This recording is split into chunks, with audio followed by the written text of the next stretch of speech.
Hello guys, in this video I'm going to show you how to change your PIN in the BlockChain application.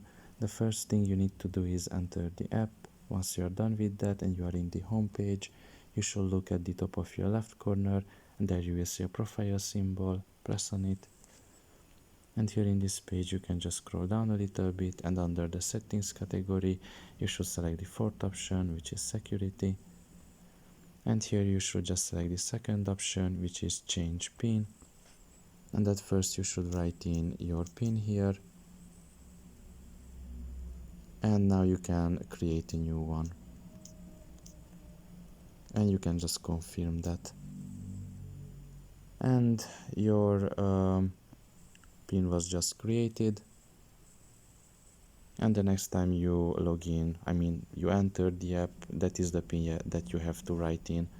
So pretty much this is all about it. I hope this video was helpful to you. Thank you for listening and see you next time. Bye bye.